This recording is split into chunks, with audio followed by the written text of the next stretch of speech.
2-in-1 PCs, or AIOs for short, are rather unique PC form factor designed with convenience as a priority.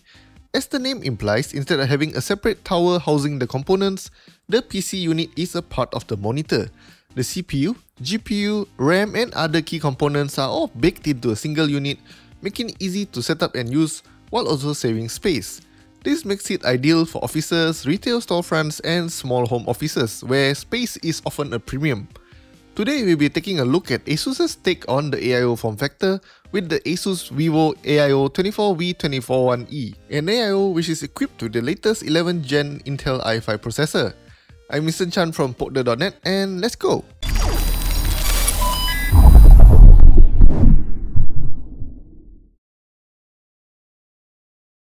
Due to the large size of the packaging, we are unable to do our usual unboxing.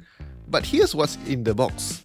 A quick setup guide, the warranty card, the external power adapter, a keyboard and mouse set, and last but not least, the ASUS VIVO AIO V241E itself. We did say the AIOs are designed with convenience in mind, so let's count just how many steps you need to set up the ASUS VIVO AIO 24. Firstly, you will need to plug in the power adapter to the wall. Power up the keyboard and mouse by removing the little bits of plastic between the batteries in them.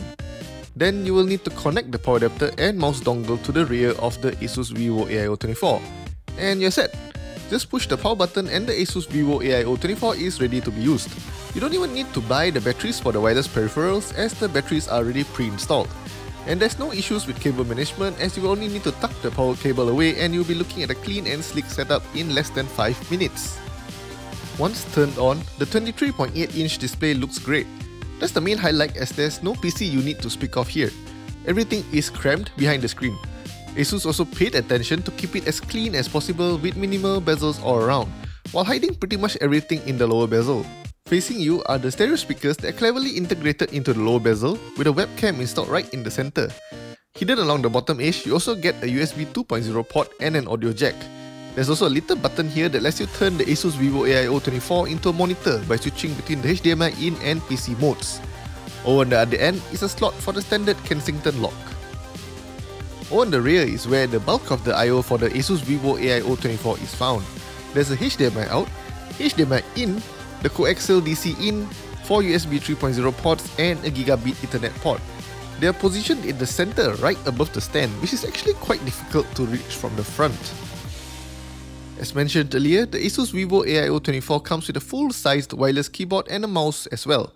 Both are wireless, so cable management won't be an issue, although you will have to replace the battery in them once they run out as they are not rechargeable.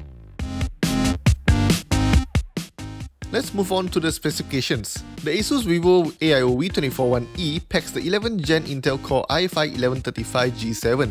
This processor offers 4 cores and 8 threads with a maximum turbo frequency of 4.2 GHz.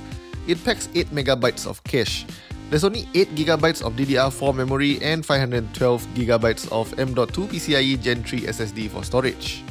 The graphics solution is somewhat interesting in the ASUS VIVO AIO 24 with the NVIDIA GeForce MX 330 partnered up with the integrated Intel Iris Xe graphics. This combination should be pretty good for an AIO as you will get to harness both Intel's QuickSync and also NVIDIA's CUDA cores for your productivity. We'll talk a bit more about the performance later. The display here is a 23.8-inch FHD IPS level panel with an anti-glare finish and a maximum brightness of 250 nits. ASUS claims 100% sRGB game mode coverage, which is sufficient for basic content creation. Now that we are done with the specifications, let's check out the benchmarks. The ASUS VIVO AIO 24's SSD is a pretty average performer, with 1644MB per second read and close to 1000MB per second write. Random performance is decent enough, so it will be more than enough for some snappy boot and application load times. Superposition, which tests the GPU, sees a score of 942, which is pretty low. Intel's full Iris Xe graphics is generally able to post higher scores, but we are looking at the MX 330 here, which is an entry-level pixel pusher from NVIDIA. In Cinebench, we get a respectable score of 515 points in the single-core benchmark and 2103 points in the multi-core run.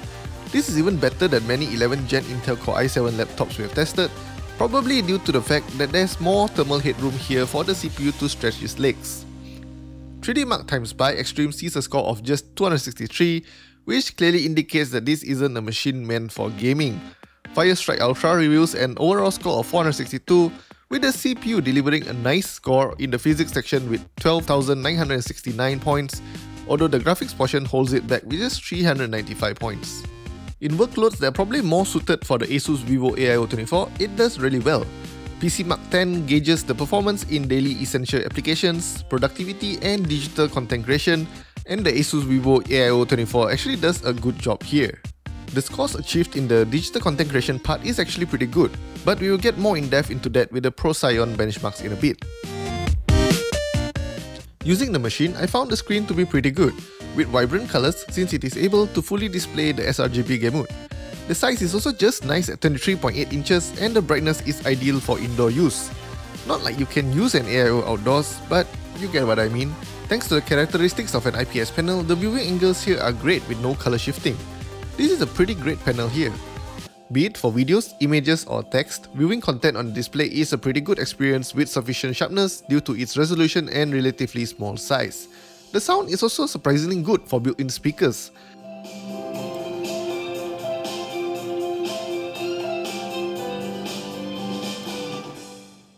ASUS threw in DTS audio processing into the ASUS VIVO AIO V241E, which quite evidently has made the auditory experience a much better one. There's actually a bit of bass here and I would definitely consider it good enough for daily use. The bundled keyboard offers a very soft keystroke with sufficient travel. It is membrane based though, so do manage your expectations. The mouse is a rather flat one, so it is nigh impossible to palm it around. I needed to use a finger grip to hold it. Overall, it does seem like the whole set is designed for smaller hands. It might not be for everyone as peripherals are rather subjective when it comes to fit and comfort, but you can always get another set to replace them if you find the one included with the ASUS VIVO AIO V241E not to your liking. Moving on, the built-in webcam is good enough for video calls and stuff, but the angle definitely leaves some to be desired. You get a pretty good view of our video guy's double chin here and it can shoot either 0.9 megapixel photos or 720p 30 videos. The ASUS VIVO AIO V241E also has a built-in array microphone setup and actually sounds pretty good. Better than most built-in solutions I've heard anyway. This is a voice test for the ASUS VIVO AIO. This is a voice test for the ASUS VIVO AIO. As we mentioned earlier, this machine is definitely more suited for your daily essentials and productivity tasks. So we also did some tests with the PC Mark applications benchmark. As you would expect, the scores are excellent as the processor here is more than capable of dealing with your word processing and web browsing. The display looks sharp and ASUS has pre-installed Microsoft Office onto the machine, so I didn't even need to install it myself. It is already ready to go. Remember what you said about convenience with AIOs? One little thing to take note of is that the AIO doesn't have height adjustments. The display can only tilt up and down to accommodate different heights, but you can't move it up or down. If you need the display raised, you might have to shell out for a monitor stand, which can be gotten quite inexpensively on one of the many e-commerce platforms Malaysians have access to. As we are content creators ourselves, we definitely think that to satisfy us, the ASUS VIVO AIO V241E has to be at least capable of some content creation. And actually does pretty well. With decent scores in ProScion's photo editing benchmark, we also tried it out with some real-life image editing using Lightroom. There's nary any delay when manipulating images even when we are dealing with the Sony Alpha 7 III's RAW files. The 100% sRGB display also makes it good enough for basic editing. There's no built-in card reader though, which would have been greatly appreciated. Even a USB-C to facilitate newer card readers would have been nice, but we don't get that either with the ASUS VIVO AIO V241E. Even when it comes to video editing, it does a pretty good job. The scores in ProScion's video editing benchmarks are pretty good, although exporting does take quite some time given the limited horsepower on tap here. Despite that, the experience is actually pretty good. Despite only featuring the MX330 and Iris Xe graphics, the ASUS VIVO AIO was quite smooth when editing HLG2 footage shot with the A7 III. I never thought I would say this, but thank God for the Iris Xe graphics as it makes the whole editing process a lot smoother. Gaming is definitely not going to be the ASUS VIVO AIO V241E strong suit, but we did try to do it anyway. After all, it is an all-in-one, so we do expect to do everything on it, I guess. Obviously, Metro Exodus is a ridiculously taxing game and we only managed to get about 40 plus FPS at 720p. 1080p is definitely impossible with the GPU we have in the ASUS VIVO AIO V241E. With that said, it is still powerful enough for some casual gaming though, and I managed to finish a game of Dota 2 with a smooth enough experience.